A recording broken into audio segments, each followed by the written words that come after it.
I am worried about this election. I don't like how the polls show Trump ahead. I remember the polls showing Clinton ahead and what that led to. I believe every single one of us needs to do everything in our power to ensure no Democrat gets elected to office in 2020. Donald Trump must finish his job. He must be given the opportunity to drain this swamp or all will be lost. We have to work. We have to volunteer and we have to convince people who are planning to vote for Democrats. I plan to volunteer for Donald Trump. But first, I'm starting with the people in my life. I'm starting with my mother-in-law. I have wrote her a letter that I will read to you. I've posted it online. The link is in the description. I encourage you to take this letter, shorten it, sharpen it, improve it, and send it to your loved ones. We can meme and we can listen to our conservative commentators all we want, but for the most part, we're only memeing to each other. We have to go to uncomfortable places. Every single one of us needs to work, and that work must start now. Dear Karen, on our drive home this Christmas, Lisa told me that you were voting for Michael Bloomberg and that your reason was he's not as crazy as the rest of them. I am writing you this letter because I am genuinely afraid of the Democrats, and I want you to consider voting for Trump. You know I'm a Trump supporter, and I would like to tell you why. I'm going to go over what I believe are the most important topics, the first being the media and information suppression, the second being Bloomberg and the Democrats, and the third being Donald Trump. I know information contrary to preconceived notions can sometimes be uncomfortable. Because of this, I've cited sources where applicable. The media and information suppression. 6 media giants now control a staggering 90% of what we read, watch, or listen to.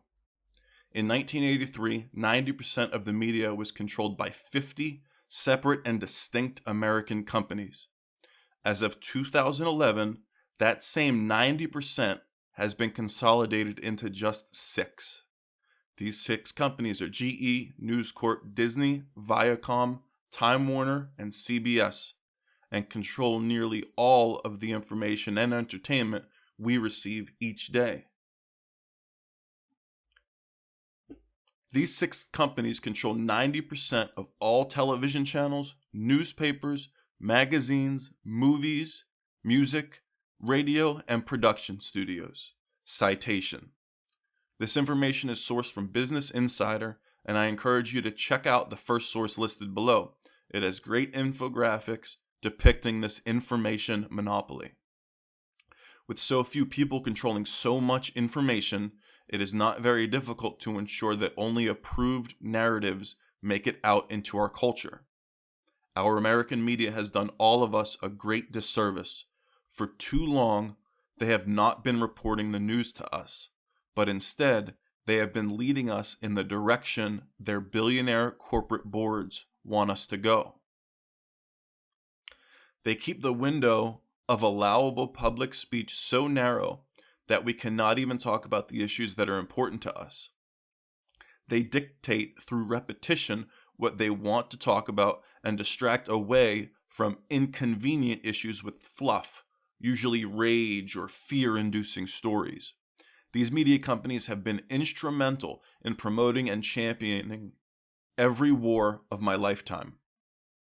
The dirty little secret is that war makes money. War consolidates power. Interestingly enough, the only time I have seen the corporate media speak positively about Donald Trump is when Trump struck Syria with cruise missiles in 2017. There is no longer any distinction between the media, the corporations, and the United States government. They're all the same people. An executive will move from Verizon to a government position regulating federal communications. His name's Ajit Pai. He's the FCC chairman currently. A CIA director will move from a scandalous career in government to CNN, where he now publicly defends the criminal actions of himself and his associates. His name is James Brennan, CNN analyst. There are no longer lines between these three distinct industries or parts of the economy. It is the same elite people traveling back and forth between them. It's families that work here and they work there. Brothers here, brothers in government, brothers in media, as with Andrew Cuomo. As long as you promote the proper interests, you will always be rewarded in your next step. There are hundreds of examples of this. Two of the most recent and clearest and biggest are Barack Obama. Pearson Publishing lobbied the government very hard for Common Core education standards because Pearson Publishing wanted to consolidate power and print textbooks for the entire country. They didn't want to negotiate state by state. They wanted all of them in one shot. Additionally, there was a $350 million contract up for grabs to actually develop the Common Core program. The Obama administration gave the Common Core contract to Pearson Publishing, and upon leaving office, Obama received a $65 million book deal from a subsidiary of Pearson Publishing. Citation. Pearson Publishing is estimated to make $5 billion per year from the American education system.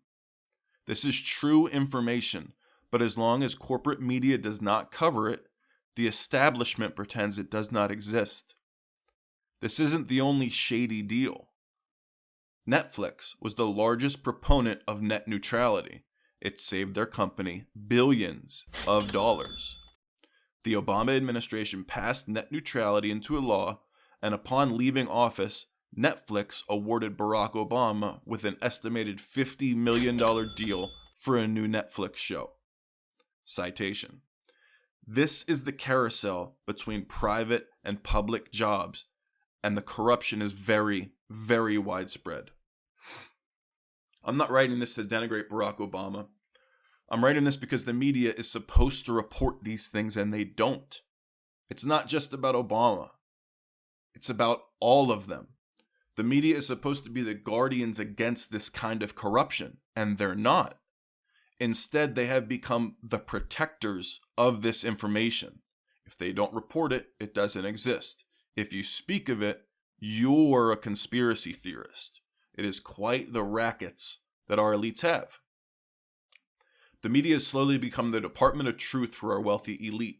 They only push the approved stories. They only ask the approved questions. They silence anything that goes against the corporate interest. In the past, the media's favorite trick was to not say the thing directly. They would quote others who were saying lies and horribly misleading things, and they would only quote one side.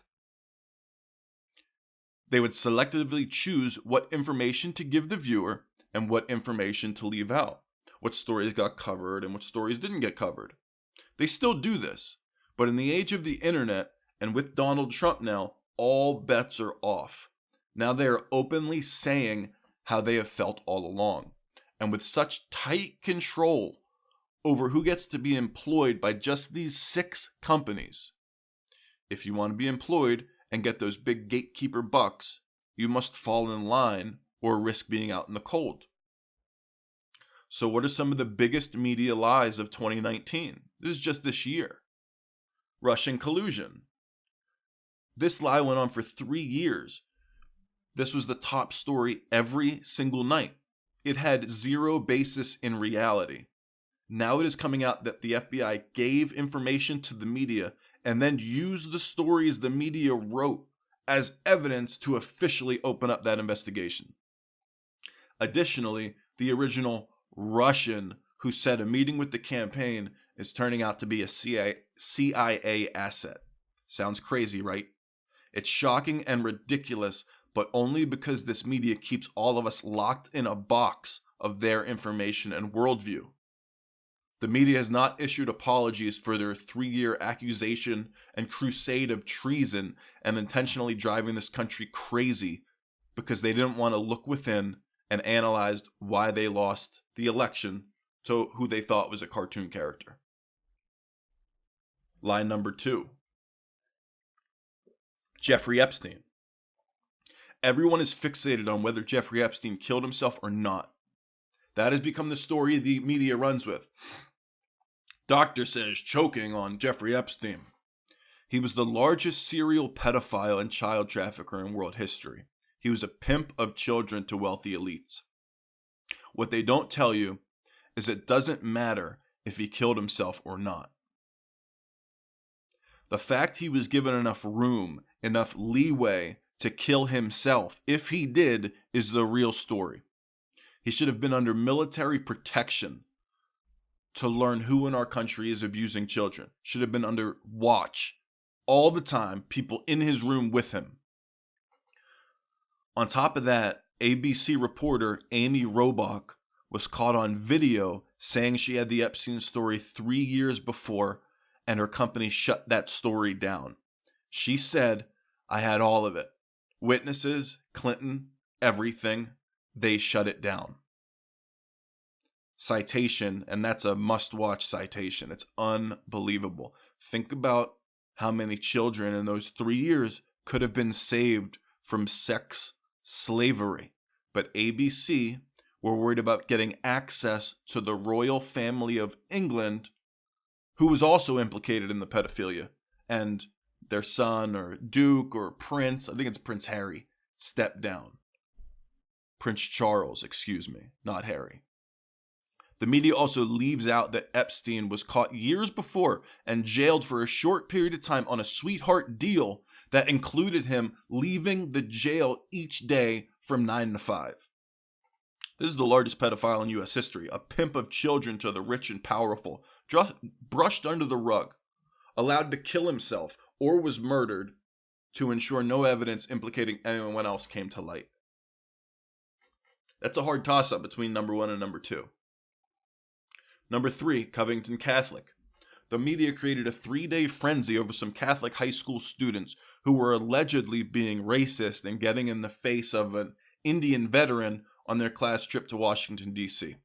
The media made human interest pieces about this brave activist Indian veteran. They denigrated these kids as their top story for days on TV and online. The coverage was searing and constant. It was savage. Meanwhile, a full video of that incident was available online.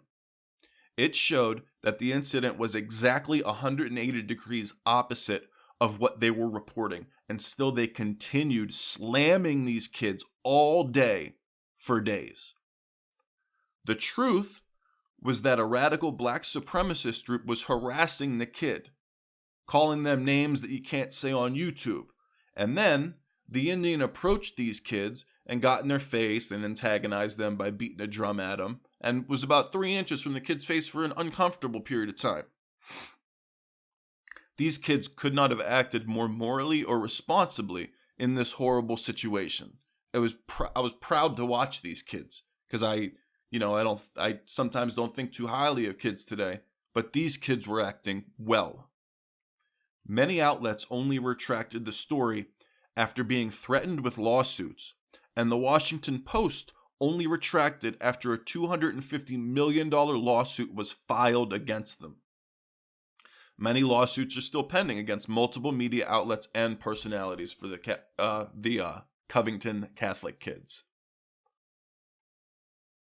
Number 4, climate change hysteria. The world is going to end in 12 years. The media runs this story from the radical politicians who thirst for power. These are rich people claiming they can change the temperature by 1 degree 100 years from now. But to do this, they need lots of your tax money and lots of authority over you.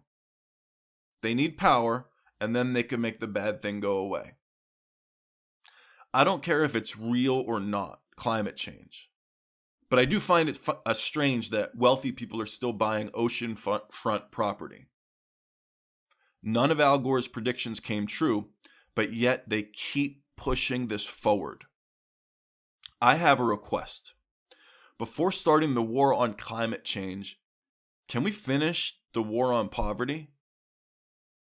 Can they finish the war on drugs? Can they finish the war on terror? Can they make healthcare reasonably affordable? Can they go back to when college was reasonably affordable? Before we give them more authority and more complex problems to deal with, why don't we demand they fix the things they told us they could 40 years ago?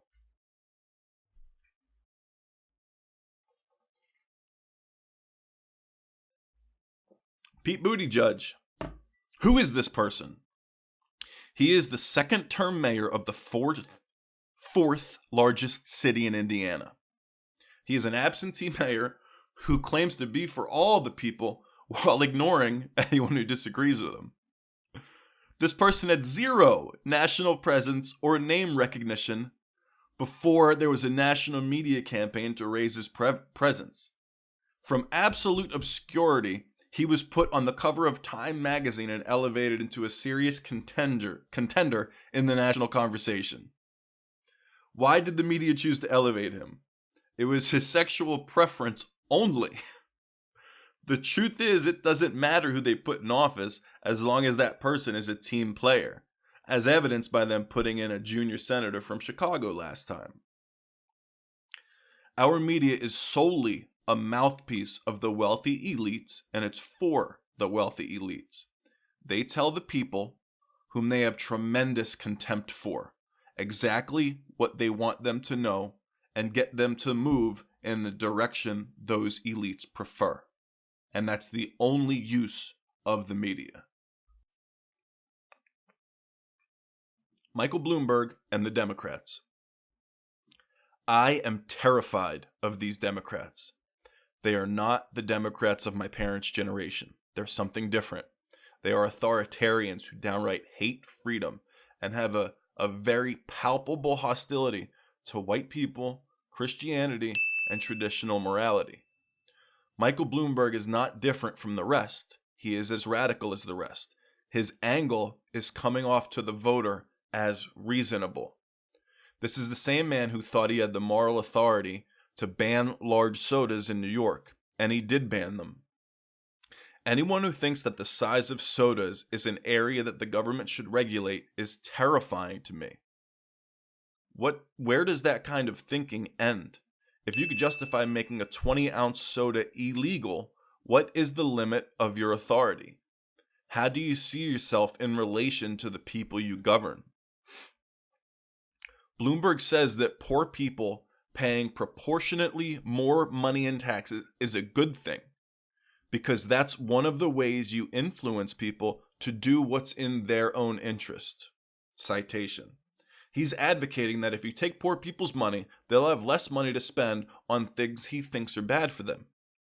Again, this kind of mindset is absolutely terrifying to me. It is antithetical to freedom. It is the mindset of a true tyrant. What right does he have to meddle in the minutiae of people's lives like this? Most importantly, what is the limit of this way of thinking? Where is the red line in his head where his authority ends and my freedoms begin? The answer is there is no red line. He knows what is best for you, and you can't be trusted to make the right decision. When you think in this superior way, you can justify anything because you, Mike Bloomberg, are the moral good and the all-knowing. He even went as far as to use prison labor to make his 2020 campaign calls. Citation. That is a frightening abuse of power, and in my belief, he should be jailed for it. But in our current system, wealthy elites cannot be jailed, unless there was a drastic change. But we'll get to that later. This Democrat Party has no solutions. They only represent two groups in America, the very rich and those who are dependent on government. They only have rage and anger and contempt for anyone who does not think like them. They do not care about the American people or America. They shriek racism, sexism, homophobia at everyone to keep our population divided and angry while they steal from us. Joe Biden and Nancy Pelosi's sons both sit on boards of energy companies in Ukraine. Neither has experience in the energy sector, neither speaks the language. And they aren't the only ones. It's well known that politicians enrich their family and friends at the public's expense. They have just never been so brazen about it. They actually impeached the president because he was getting too close to their corruption. That's what Ukraine was about. That's what this impeachment was about. He got too close to their money source. Going back to the 60s, progressive politicians have been degenerating our society, actively pushing for promiscuity to the public, divorce to families, and at the same time, working toward destroying religion. Promoting the idea that one parent can be as good as a two-parent household, pushing women into the workforce, and if they didn't go, they were a traitor to women. And then almost immediately, after transitioning us from a manufacturing economy to a service economy, a single income was suddenly no longer enough to support a family. How convenient is that right when you got both people working? Now a single income's not enough. How is it that one income could support families forever? And then at the same time they push women into the workforce, it becomes impossible to support a family on a single income. Now you need those two incomes. I believe at first progressives had good intentions and were forceful in their messaging. I do not believe that today they have good intentions. I think they are mad with power. 15 years ago, Elizabeth Warren wrote a great book, The Two-Income Trap. It was about how we should design our economy where both parents don't have to work. They can work if they want to work, but both parents don't have to. It discussed the problems of having both parents working. It was honest. There's no honesty anymore. 15 years ago might as well be 50 years ago. That kind of talk from Warren would have her kicked out of the Democrat Party because it conflicts with their focus group messaging. That messaging was carefully studied to appeal to the correct segments of the population to gain political power. In an effort to gain that power, the progressives have been pitting poor against rich, black against white, gay against straight, woman against man, immigrant against native, etc. Just constantly subdividing our population. They constantly push this idea that America is an evil place, that capitalism and racism and sexism and homophobia are stopping anyone who's not a straight white male from succeeding. It's no way to raise people. Statistics prove otherwise. The statistics are racist. The statues of our leaders must be torn down, and the flag itself is a hate symbol. Citation. The indoctrination is so widespread and deep and tightly controlled by those 6 media companies. I'm not sure what holds us together as a nation anymore. It seems like we're reaching a critical mass.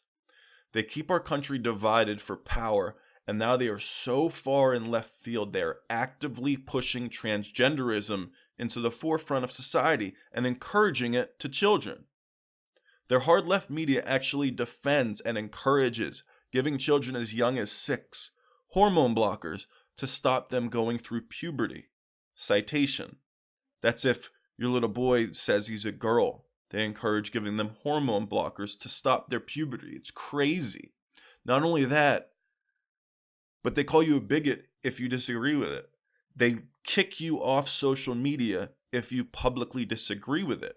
I don't know if you know how bad it's gotten, but you can't even disagree with that publicly, or you're silenced and removed from Facebook and Twitter. This is ridiculous. What could possibly be coming down the progressive pipeline? Opinion piece, New York Times. Pedophilia, a disorder, not a crime. Citation.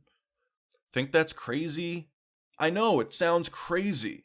But I would have thought giving hormone blockers to 6-year-olds is a criminal offense. But they defend it rabidly. This is the extreme end of the Democrat Party, where communist agitation groups, literal hammer and sickle communist agitation groups, assault people with impunity in liberal-run cities. Citation. That citation lists all of the assaults from these groups. There's so many of them that they don't report. Almost all caught on camera, and they almost never face consequences. And the few times they go to court, there's no media attention, and super lawyers defend them. They wind up getting probation when their crimes are assault and battery and attempted murder.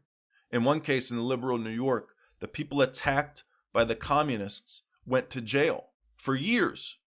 People with families and children. These people were smeared in the media as evil white supremacists. But they don't mention that one of them was a Latino and two of them had black wives and black kids. It's all a farce. And the information is very tightly controlled by the 6 billionaire-run media companies discussed earlier. So what of the white supremacists? What of the right-wing extremists, not the left-wing communists, as mentioned above? Where are they? They're a figment of the media's imagination, a story concocted to demonize anyone who doesn't agree with the narrative they're pushing. The very few real racists that do exist are banned from they're banned from everything, every platform. They're all gone. And they're so far removed from being consequential in American society, it's ridiculous to talk about them. If any person of consequence is seen with them, that person is driven from polite society, forced to apologize, kicked off Twitter. So the media continues to report fake hate crimes to keep the outrage narrative rolling. Citation. Because the supply of racism doesn't fit the demand of racism. They call prominent media figures like Tucker Carlson white supremacists. People who make the okay, remember okay hand sign? Where you touch your thumb to your pointer finger and then your other 3 fingers are in the air? A-okay. That's white supremacist now. It's actual insanity. And it's used to stoke fear and keep people separated and afraid and voting for help. Republicans are not the answer either. They're just less of a threat to peace, prosperity, community, family, religion, and everything that makes America truly special. Republicans also didn't cheat their outsider out of the nomination. Democrats verifiably fixed the nomination so Bernie Sanders would not get elected. They don't like to talk about this, but the head of the DNC, Debbie Wasserman Schultz, and all of her surrogates had to resign in 2016. They were sued in federal court for this, and they argued that the voters do not determine the nominee. Citation. The Democrat National Committee argued that the voters do not determine the nominee. This is brazen. In my opinion, they're as radical as any political group in history. Their thirst for power knows no bounds, and they really scare me. Donald Trump. The media is always rough with Republican presidents. They have called every Republican president a Nazi since Nixon. Even Barry Goldwater was called a fascist in 1964 as the Republican nominee. Citation. But never, ever has the fury been as palpable as it is now. It's crazy. Watching the news is crazy. But the most interesting thing about where we are now is Donald Trump is not a Republican. He never was. He was a New York City Democrat his entire life. Only in a world where the Democrat Party has went so far off the rails would Donald Trump be considered a conservative Republican. Donald Trump's politics are the same that Bill Clinton had. Everything from trade deals to immigration. The administration is even trying to pass a bill guaranteeing paid family leave for 12 weeks for when a family has a kid. They're actually having trouble getting the Democrats to go along with it. Paid family leave for all is not a conservative plan. It is one that would have been championed as a win for the working class if any Democrat were in office. Trump hasn't done anything on gay marriage, even though the media screamed he is anti-gay. As a matter of fact, he's the first president to come into office who's pro-gay marriage. Even Barack Obama was publicly against gay marriage when he came into office. The media screamed Trump was going to go after Roe versus Wade to make abortion illegal. He hasn't even talked about abortion. It is all media fear-mongering to appeal to the good nature of people who want to do the right thing. It is the same thing when Democrats invoke Christianity or the Constitution, when they openly hate both and have actually removed God from their party platform. They just say the words God and the word Constitution to appeal to people's good nature. It's all disingenuous. They only believe in power. They say Trump is a racist. This is based on that he wants to stop illegal immigration. Well, Democrats claim they want to stop illegal immigration up to 2015. Trump has been in the public eye for years. No one called him racist until he ran for office. Al Sharpton and Jesse Jackson gave him awards on Ellis Island when he was standing on a stage next to Muhammad Ali and Rosa Parks. They say he's anti-woman. But Huffington Post reports 80% of all women are raped coming across the border. Citation.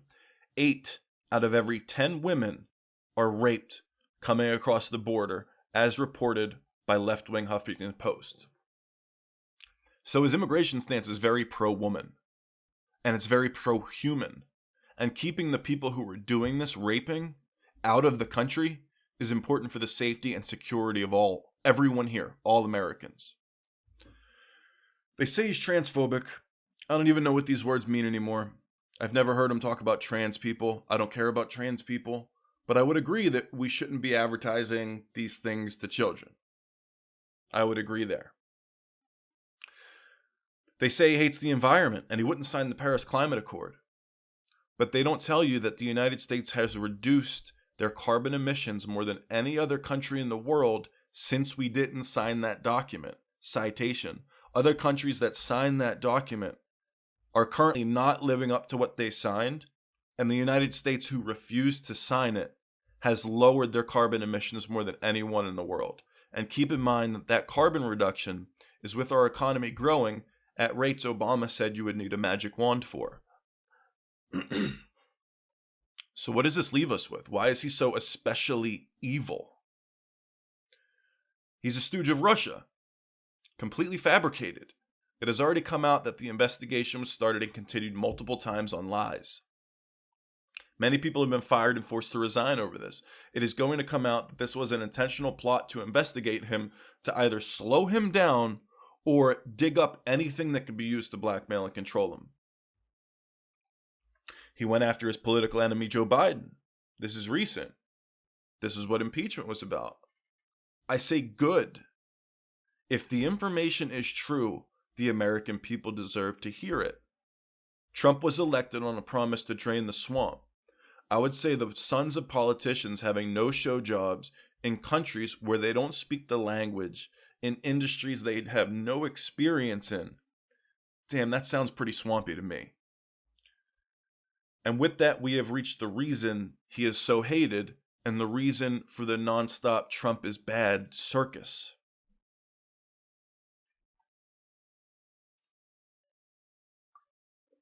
I tried to establish in this article that the media, the big corporations, and the establishment politicians, Republicans included, they're the same people. But Donald Trump is not the same people. He's an outsider. He's an outsider that ran on ending corruption in Washington, and he meant it. When a corrupt person is running on ending corruption, everyone who is in a position of power kind of knows he's just saying it.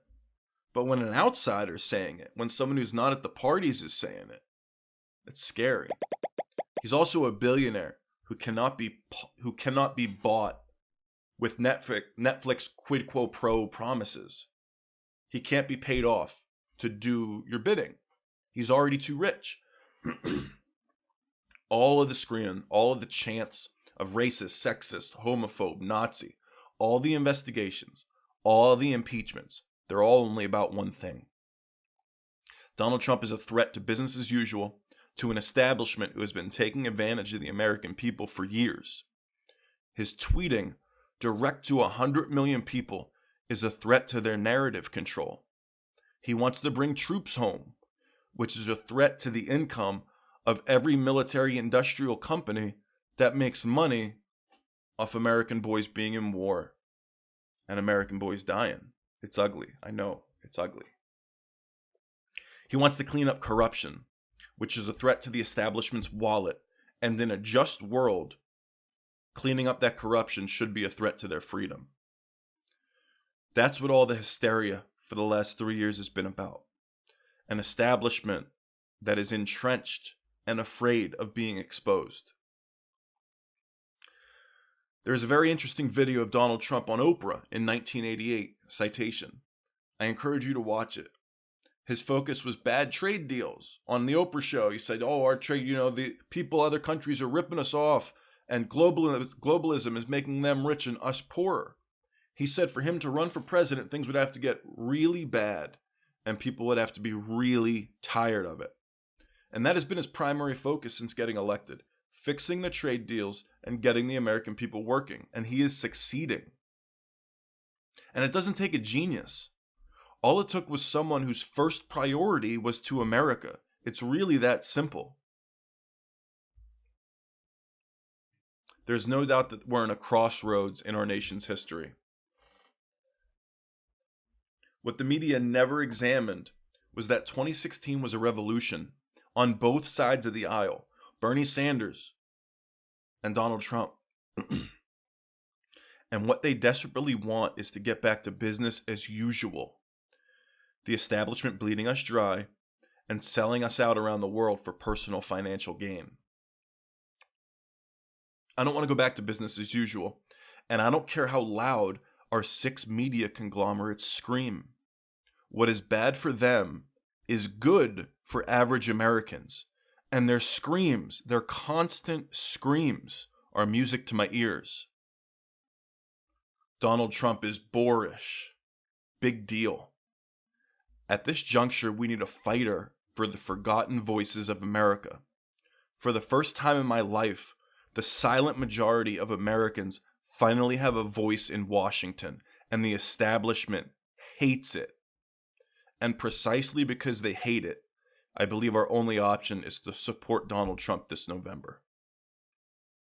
If you have any questions or disagreements, if you think I was untruthful anywhere or you want to discuss anything, I love talking politics and I don't take anything personal. Love, Tony. This is the world according to Tony. Get your fucking ass up and make the difference you want to see in the world. If I can write this to my mother-in-law, so can you. And guess what? My Latino sister-in-law is next. Take on something you don't think you can accomplish. Volunteer, make phone calls, knock on doors. If you don't have your shit together, get your shit together. If you really have your shit together, run for office and be the difference you want to make. Thanks for watching.